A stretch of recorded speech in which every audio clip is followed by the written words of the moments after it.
Assalamualaikum warahmatullahi wabarakatuh. Saya Anissa Khairunisa dari Universitas Sriwijaya, Fakultas Hukum. Saya akan mengerjakan tugas menjelaskan tentang salah satu mazhab hukum. Sebelumnya, yang terhormat kepada Ibu Ida Hayulia, Sarjana Hukum, Magister Hukum, selaku dosen pemangku mata kuliah pengantar ilmu hukum. Baik, yang pertama yaitu pengertian mazhab hukum positivisme.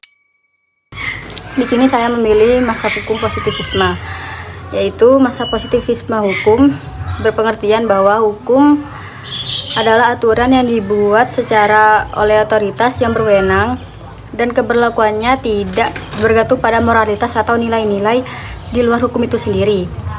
Positivisme hukum memandang hukum sebagai sesuatu yang harus ditaati karena dibuat oleh negara. Jadi positivisme hukum itu aturan yang sudah ditetapkan oleh negara. Oleh karena itu tidak boleh dilanggar dan harus ditaati. Terlepas dari apakah hukum tersebut dianggap adil atau tidak secara moral. Yang kedua yaitu pengertian hukum. Yang kedua adalah pengertian mazhab hukum positivisme menurut para ahli.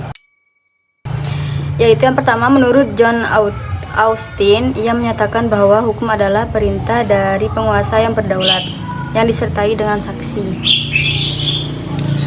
Yaitu yang kedua oleh Hans Kelsen.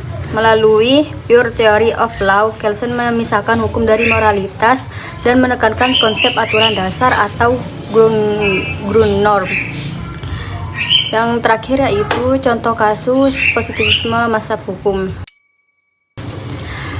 Contoh mazhab positivisme hukum itu sendiri yaitu seperti pengendara yang tidak memakai helm saat berkendara.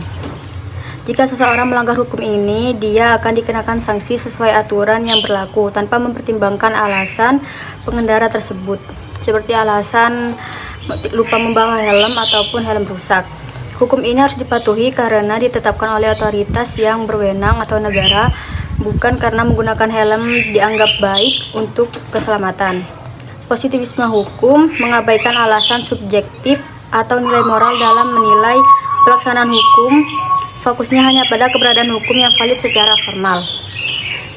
Demikian pengertian mazhab positivisme hukum dari saya. Sekian. Wassalamualaikum warahmatullahi wabarakatuh.